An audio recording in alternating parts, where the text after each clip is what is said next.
Assalamualaikum warahmatullahi wabarakatuh. Selamat datang di channel Beternak Ayam. Mari kita sidak kandang ayam Pak Riswanto atau Kang Wanto. Lagi sedang apa ini?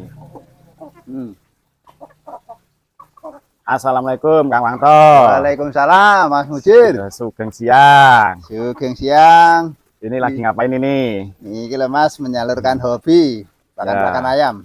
Misi kegiatan. Ini ayamnya ayam apa Kang Wanto ini? Niki ayamnya katanya nih ayam BK. Ayam BK. Tapi belum pernah ke Bangkok saya. Boleh tanya-tanya tentang ayam Bangkok Kang Wanto?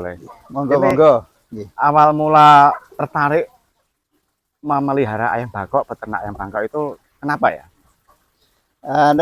Pak Mujir, jadi untuk mengisi kegiatan dari capek pekerjaan satu ke pekerjaan yang lain, jadi kita tidak perlu istirahat terlalu banyak, jadi mengalihkan saja dari kegiatan satu ke kegiatan yang lain, itu namanya sudah istirahat itu.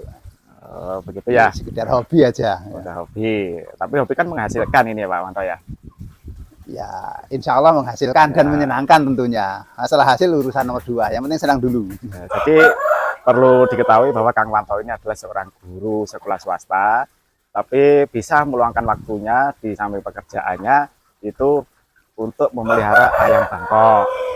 Keistimewaannya apa dibanding dengan pemeliharaan KUP, chopper atau ayam Jawa? Kalau awalnya gini Mas, jadi saya itu kan juga pencinta daging ayam sebenarnya. Ya selain hobi itu ya bisa dikonsumsi sendiri. Kemudian kalau dibandingkan mungkin dengan ayam kampung biasa, itu kan cara peliharanya sama, cara ngasih makannya sama, kemudian komposisi makannya juga sama, tapi dari sisi hasilnya berbeda. Dalam arti ngeten, kurun waktu yang dibutuhkan itu sama, tapi besarnya berbeda. Kalau ayam BK ini cepat besar dan tulang-tulangnya panjang, dagingnya banyak. Kalau dikonsumsi itu lebih lebih menyenangkan. Di sisi lain itu ada nilai plusnya. Mungkin ada teman-teman yang membutuhkan mungkin untuk kalau saat ini tren ya untuk sasan, kemudian untuk yang suka koleksi jago-jago yang bagus itu juga memiliki nilai plus dibanding dengan ayam yang biasa.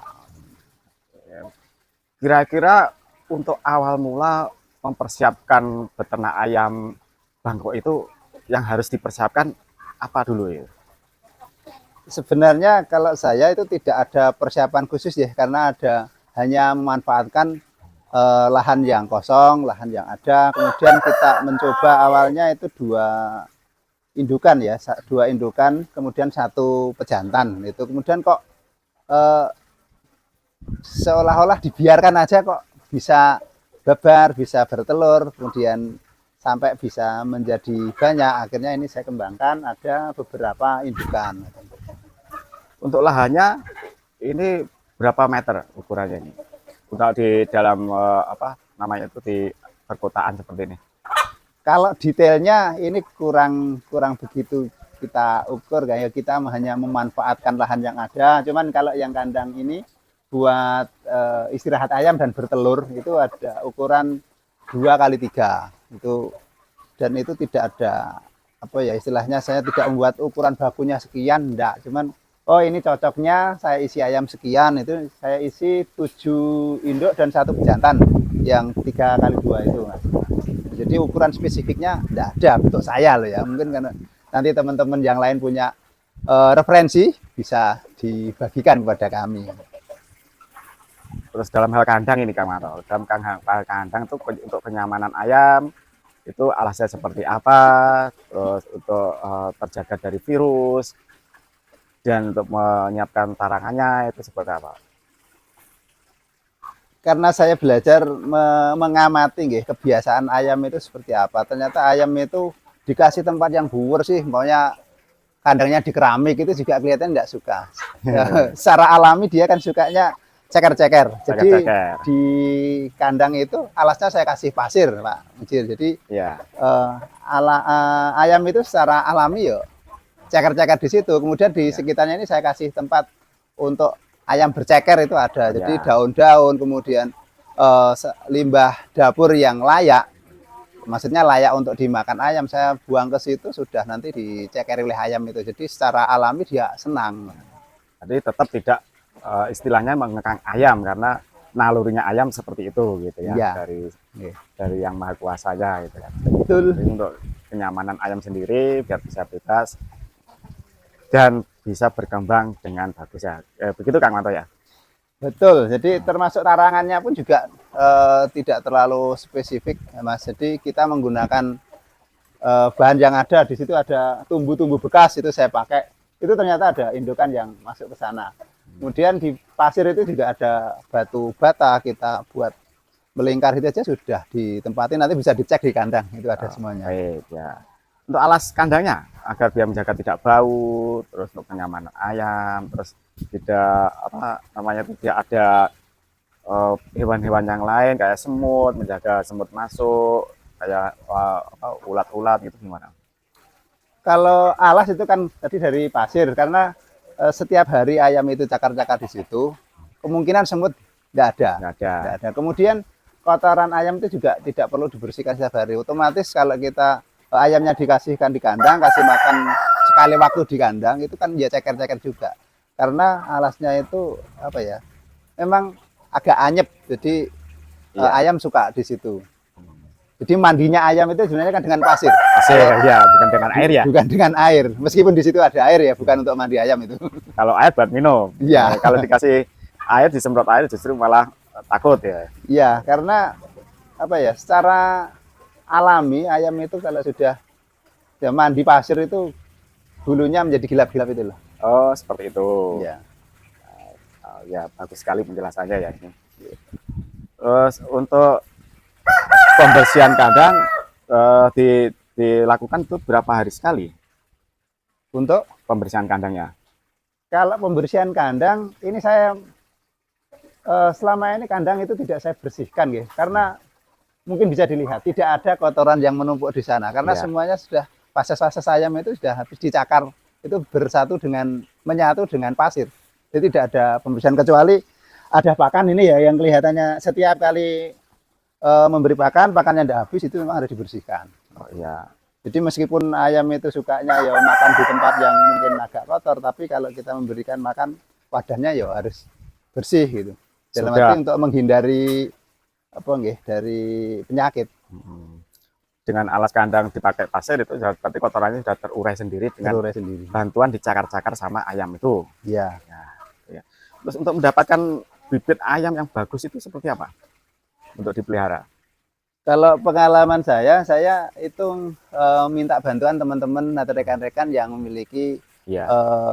peternak ayam yang bagus ya. Jadi kenapa kok demikian? Biar ayam yang kita pelihara itu istilahnya sejarahnya jelas. Jadi mungkin kalau mengambil yang mungkin murah, cepat itu kan di pasar. Mungkin kalau di pasar itu kita tidak tahu asalnya dari mana. Kemudian cara memperlakukannya seperti apa, kalau di pasar kan tidak jelas. Tapi kalau ini dari pertemanan ya, dari rekan-rekan yang peternak ayam itu, oh tipikal anak ayam ini pakannya modelnya senangnya Ya. ini, cara merawatnya seperti itu. Jadi ayam itu datang di sini juga langsung jinak karena kita memperlakukan sama dari habitat sebelumnya. Oh iya, jadi tahu silsilahnya istilahnya. Tahu silsilahnya, karakter ayam seperti apa bisa ditanyakan sama pembeli yang sebelumnya di tempat yang sebelumnya.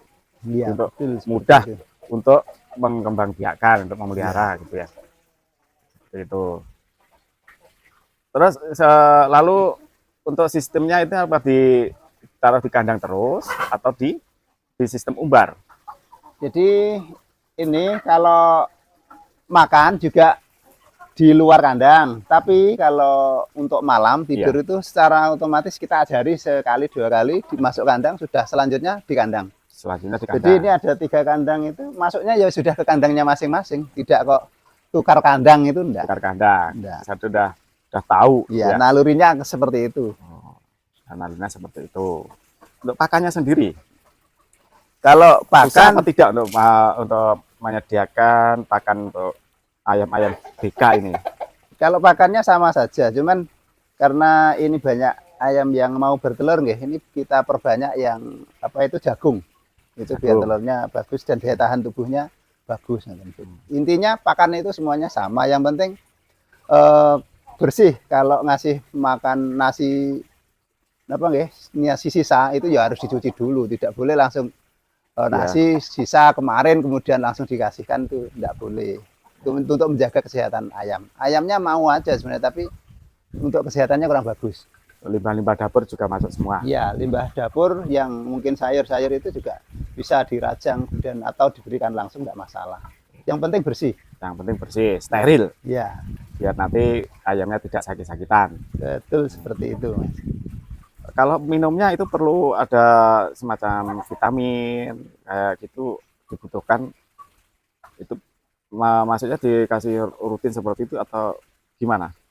Kalau teman-teman yang lain itu seperti itu, tapi kalau saya ini mencoba semuanya alami, jadi tidak menggunakan obat-obatan nih. Jadi obatnya mungkin kalau minumnya hanya saya kasih gula, Gula. ya untuk daya tahan tubuh. Kemudian ya air putih biasa, air Biasa. putih, gitu. Jadi tidak ada obat-obatan. Ya mungkin kalau jamu seperti kunyit atau jahe itu sedikit dicampurkan di pakan ya, pada saat mengaduk itu ada cairan, ya sudah dicairkan itu, dicampurkan di situ. Kalau dikasihkan minum langsung kurang begitu suka.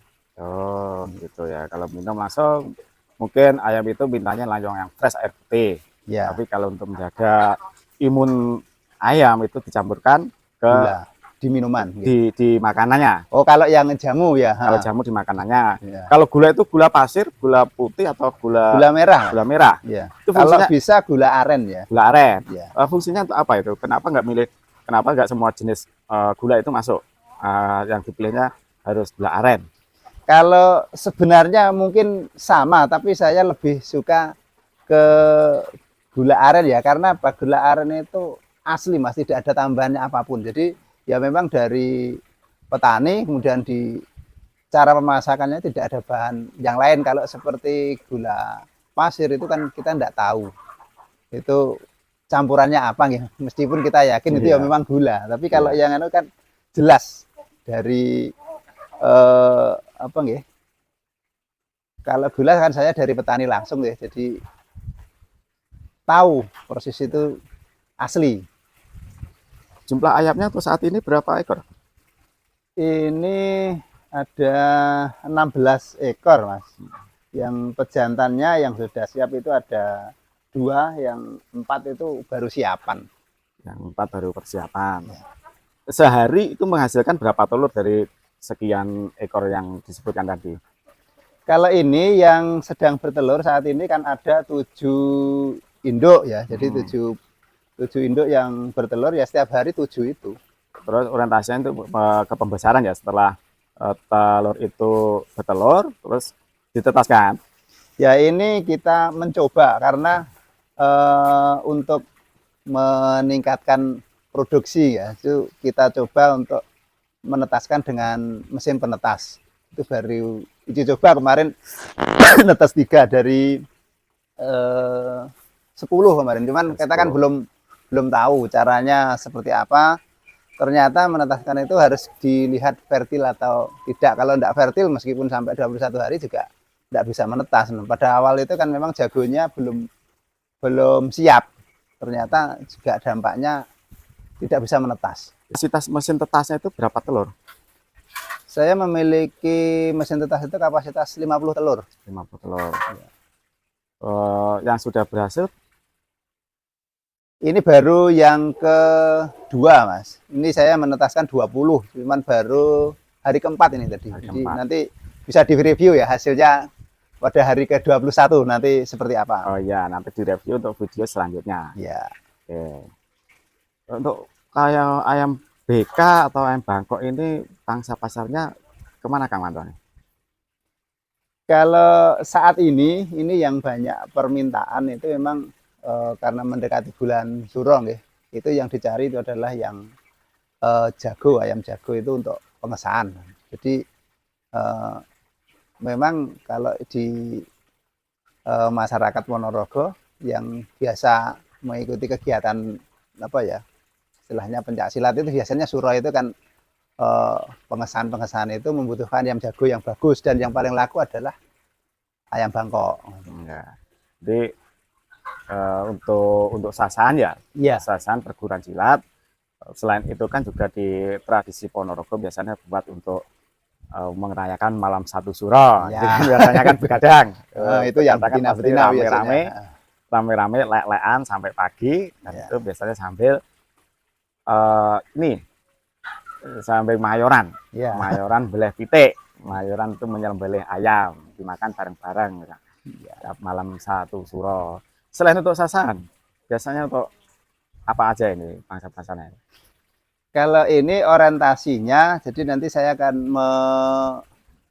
menjual nggih dalam kutuan, Mas. Tapi Kutu, kalau ada anak yang ayam. anak ayam, nanti kalau nanti kita sortir ya, memang kita ambil yang bagus itu dibesarkan, kemudian yang lain kita jual kutuan. Dan kalau nanti apa nggih yang dibesarkan itu terlalu banyak, karena kita akan memiliki kapasitas 50 itu juga lumayan cepat nanti ya, kita arahnya ke ayam panggang dan sebagainya. Itu yang jelas ke ayam kampung kalau Ayam kampung. sasarannya itu, meskipun kualitas ayamnya bagus, tapi itu juga nilai apa nggih, nilai jualnya Jual. juga bagus Ya, makanya kita mengambil yang ayam BK itu. ayam BK.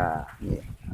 Kembali lagi ke pakan itu, ke pakan itu sehari itu bisa menghabiskan berapa, katakanlah kalau pakan itu dijatah atau dalam bentuk rupiah itu berapa?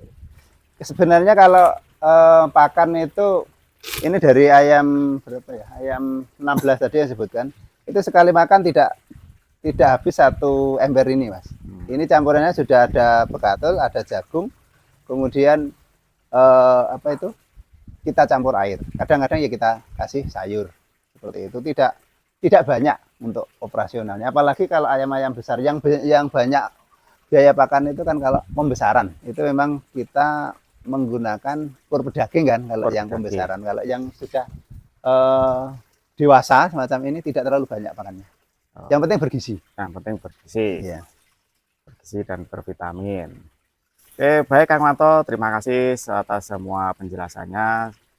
Sangat detail sekali, dan mudah-mudahan dalam memelihara ayam Bangkok ini sukses selalu ke depannya. Terima kasih kehadirannya, Mas. Bisa diliput nanti kalau sudah 21 hari. Matur suwun. Wassalamualaikum warahmatullahi wabarakatuh. Waalaikumsalam warahmatullahi wabarakatuh.